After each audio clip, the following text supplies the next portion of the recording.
baada ya taarifa kusambaa kwenye vyombo vya habari mbalimbali duniani vikieleza kwamba Irani muda wowote itamtangaza kiongozi mkuu wa taifa hilo ambaye anafahamika kama supreme leader ama msimamizi wa taifa kwa ujumla, na mtu ambaye ana nguvu na mwenye maamuzi. Anayetajwa kushika nafasi hiyo ni mtoto wa the late Ali Khamenei ambaye aliuawa kwenye shambulio la anga lililofanywa na Israeli na mshirika wake Marekani.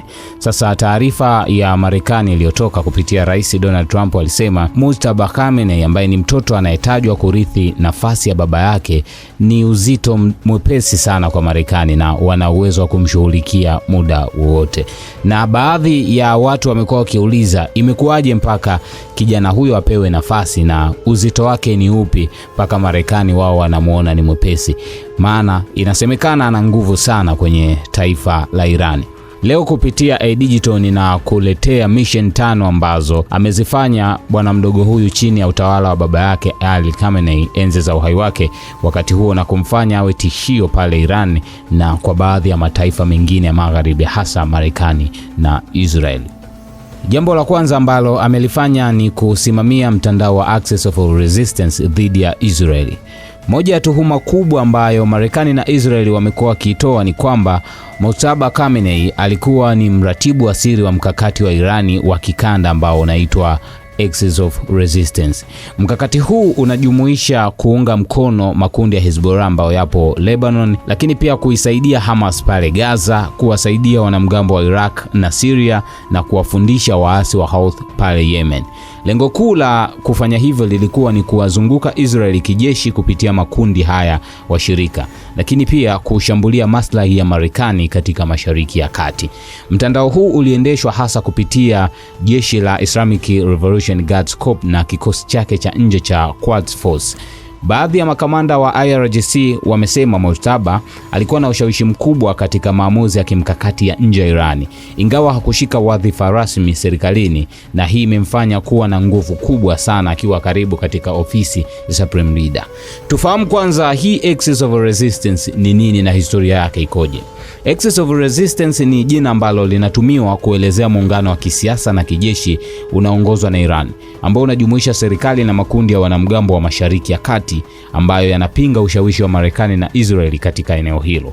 Mtandao huu hauko kama muungano rasmi wa kijeshi kama vile NATO ambavyo tunaifahamu. Badala yake ni mtandao wa mashirika ambao unaunganishwa na mlengo mmoja, yani wana malengo ya pamoja, msaada wa kijeshi, wanashirikiana, lakini pia wanapeana mafunzo, kufadhiliana fedha na silaha pia. Lakini mhusika mkuu ambaye anafanya yote haya ni Iran.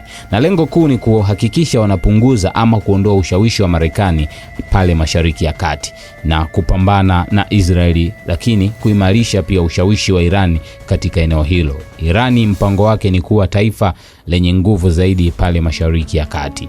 Na asili ya Axis of Resistance ilianza mwaka 1979 baada ya mapinduzi ya Kiislamu ya Irani mwaka huo. Baada ya mapinduzi, Irani ilianza kuunga mkono makundi yanayopinga Israeli na Marekani. Hatua kubwa ya kwanza ilikuwa ni kuunda na kuwasaidia Hezbollah nchini Lebanon miaka 1980. Na baadaye Iran kupitia Islamic Revolution Guards Corps, hasa kitengo chake cha nje cha Quds Force, ilianza kujenga mtandao mpana na washirika wake katika nchi mbalimbali. Makundi na nchi ambazo zipo ndani ya hii Axis of Resistance ni kundi la Hezbollah ambalo liko pale nchini Lebanon.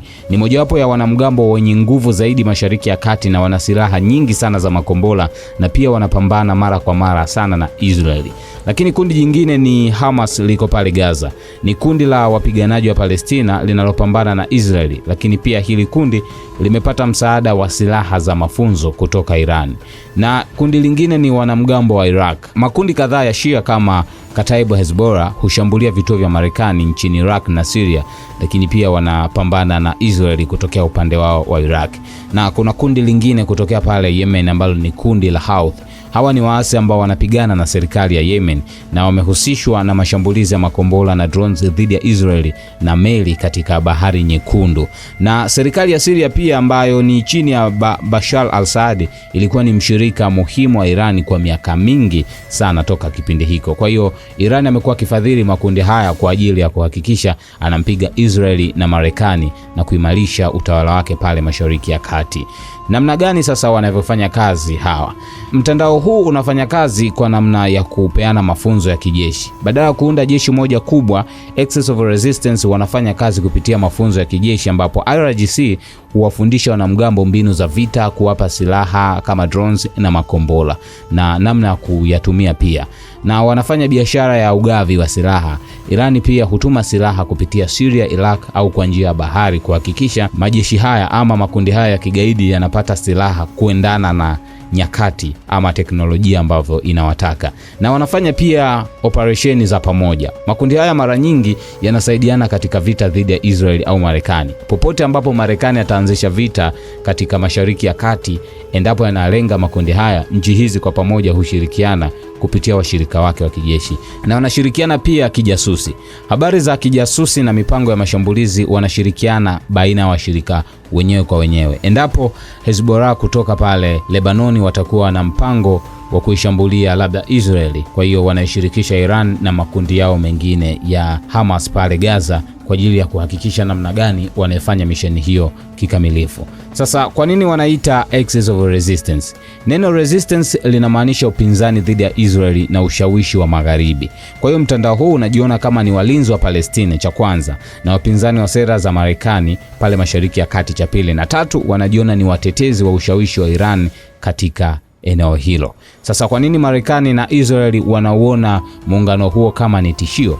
Marekani na Israeli wanaona Axis of Resistance kuwa ni hatari kwa sababu makundi haya yana silaha nyingi sana za makombola, yana uwezo wa kushambulia Israeli kutoka maeneo tofauti na yanaweza kushambulia vituo vya Marekani huko Mashariki ya Kati. Kwa mfano tunaweza kutazama hapa, Israeli anaweza kushambuliwa kutokea upande wa Lebanon. Lebanon huko tunafahamu kuna kundi la Hezbollah, lakini upande wa Gaza kuna kundi la Hamas, na Yemen kuna kundi la waasi wa Houthi. Syria na Iraq pia kuna wanamgambo wa Irani. Kwa hiyo kutokea pande zote hizo Israeli anaweza kushambuliwa na akapata madhara, lakini anapata sababu ya kusimama kwa sababu ya ulinzi ambao anapewa na Marekani.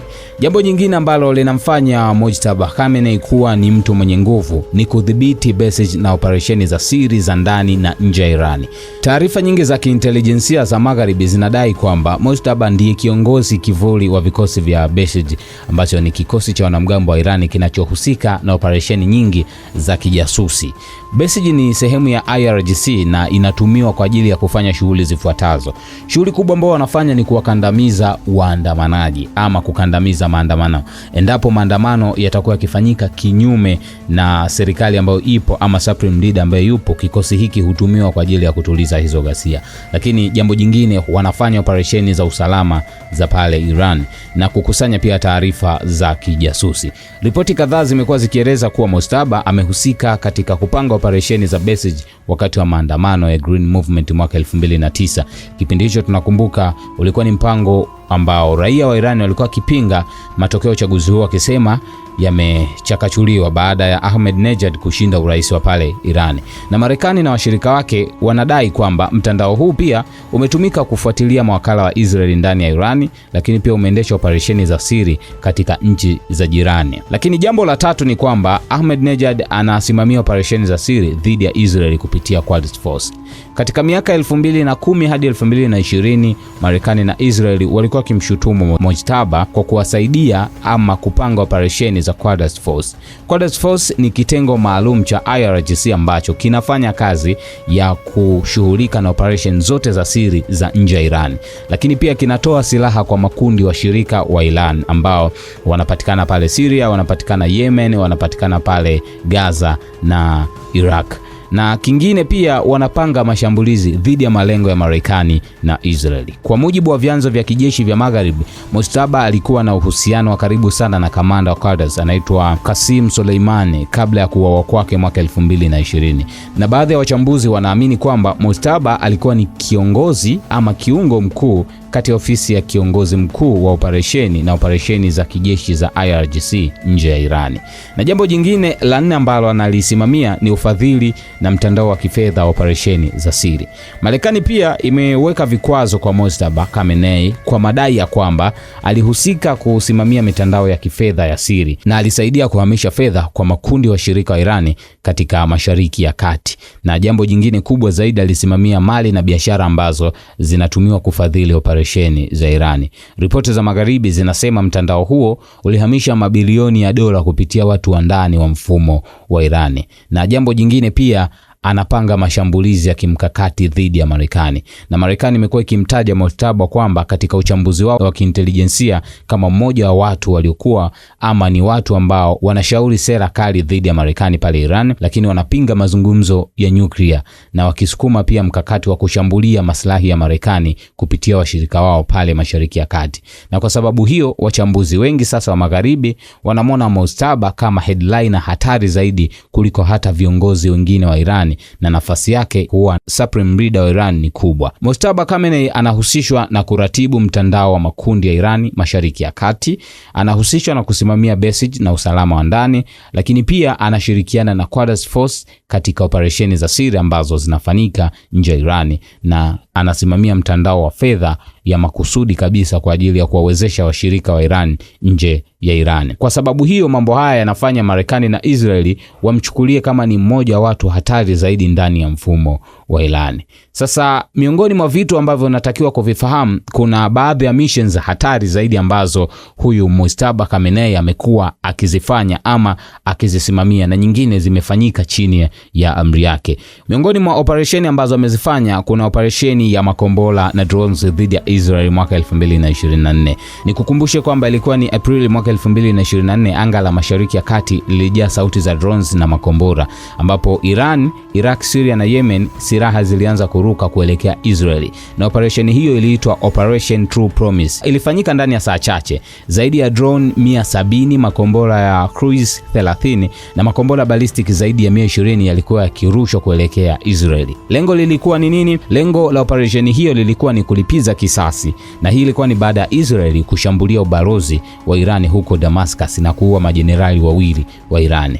Ingawa mifumo ya ulinzi ya Israeli na washirika wake ilizuia karibu silaha nyingi za tukio hili, lakini ilikuwa ni kwa mara ya kwanza Irani anamshambulia Israeli moja kwa moja kwa kutumia nguvu kubwa ya kijeshi. So wachambuzi wa kijasusi wanasema huo ulikuwa ni ujumbe wa wazi kwa Irani kwenda kwa Israeli, na tayari Irani walikuwa wameonyesha uwezo wao wa kijeshi hadharani. Ishu nyingine ni vita vya siri vya cyber dhidi ya Israeli. Katika vita nyingi ambazo zinapiganwa hivi sasa duniani, hasa kwa upande wa Irani na Israeli, havifanyiki tu angani au ardhini.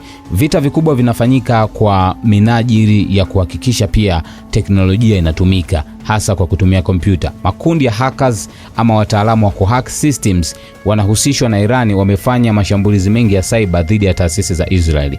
Mwaka 2023 hadi mwaka 2024, mashambulizi yalilenga kamera za usalama, ambapo walihack ama walidukua mifumo ya kamera za usalama za Israeli, walidukua mifumo ya usalama ya hospitali za Israeli, miundombinu ya maji na nishati, lakini pia taasisi za serikali. Na katika tukio moja, kundi lilohusishwa na IRGC lilishambulia kamera za usalama nchini Israeli kwa kutumia ransomware maalum ambayo walikuwa wameitengeneza. Na lengo la mashambulizi hayo ilikuwa sio kuharibu tu mifumo, ilikuwa ni kukusanya taarifa za kijasusi, lakini pia kuvuruga maisha ya kawaida ya wananchi wa Israeli na kutuma ujumbe wa kisiasa.